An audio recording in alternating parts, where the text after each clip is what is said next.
अमरावतीत जाऊया आपण. आपले प्रतिनिधी सूरज दहाट आपल्या सोबत जोडले गेले आहेत.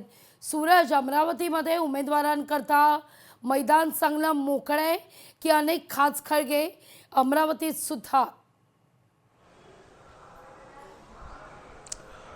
नक्कीच लागवी. आपण जर पाहिलं तर महायुतीच्या जागा वाटपाचा घोळ अद्यापही संपलेला नाही. काल जर पाहिलं तर नाट्यमय घडामोडी अमरावती महानगरपालिकेसंदर्भात म्हणजे महायुतीच्या संदर्भात या ठिकाणी घडलेले आहे. जर पाहिलं तर या ठिकाणी 5:30 वाजता काल शिवसेना नेते माजी आमदार अभिजित अडसूळ यांनी पत्रकार परिषदेचं आयोजन केलं होतं. त्यामध्ये ते जागा वाटप जाहीर करणार होते, किंबहुना ते महायुतीमध्ये राहायचं की नाही राहायचं हे जाहीर करणार होते. मात्र ऐन वेळेवर संपूर्ण पत्रकार त्या ठिकाणी पोहोचल्यानंतर ऐन वेळेवर 5:30 वाजता जी पत्रकार परिषद रद्द करण्यात आल्याचं एकूणच या ठिकाणी सांगण्यात आलं. त्यामुळे पाहिलं तर या ठिकाणी 25 ते 30 जागेची या ठिकाणी शिंदे गटाने भारतीय जनता पार्टीला जागेची मागणी केली आहे. मात्र भाजप जो आहे फक्त 15 जागा देण्यावर शिंदे गटाला ठाम आहे. त्यामुळं कमालीचा जो नाराज आहे तो शिंदे गट या ठिकाणी झालेला आहे. काल जर पाहिलं तर काल नागपूरमध्ये महसूल मंत्री चंद्रशेखर बावनकुळे यांच्या उपस्थितीमध्ये जागा वाटपाच्या बाबत फायनल निर्णय होणार होता. मात्र कुठल्याही प्रकारे नागपूरमधून शिंदे गटाच्या पदाधिकाऱ्यांनी निरोप आलेला नाही. त्यामुळे शिंदे गटाचे कार्यकर्ते अस्वस्थ झालेले आहे. त्यामुळे जर पाहिलं तर ठिकाणी आज जर पाहिलं तर आज शिवसेनेचे नेते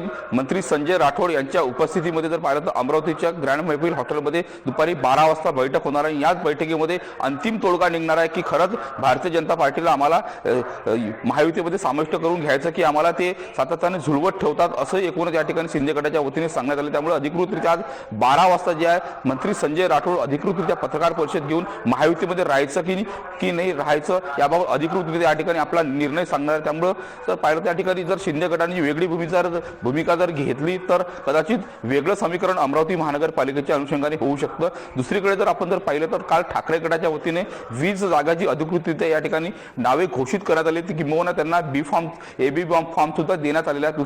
दुसरं जर पाहिलं तर काँग्रेस आणि उभाटाची युती होणार आहे जवळपास निश्चित झालेला आहे. तर अजित पवारांची राष्ट्रवादी आगामी काळात काय काय घडतं हे पाहणं महत्वाचं आहे. तुर्तास धन्यवाद सतेज आणि सूरज, तुमच्या दोघांचे देखील आभार. लोकशाही मराठी ऐका, पहा, जागरूक रहा.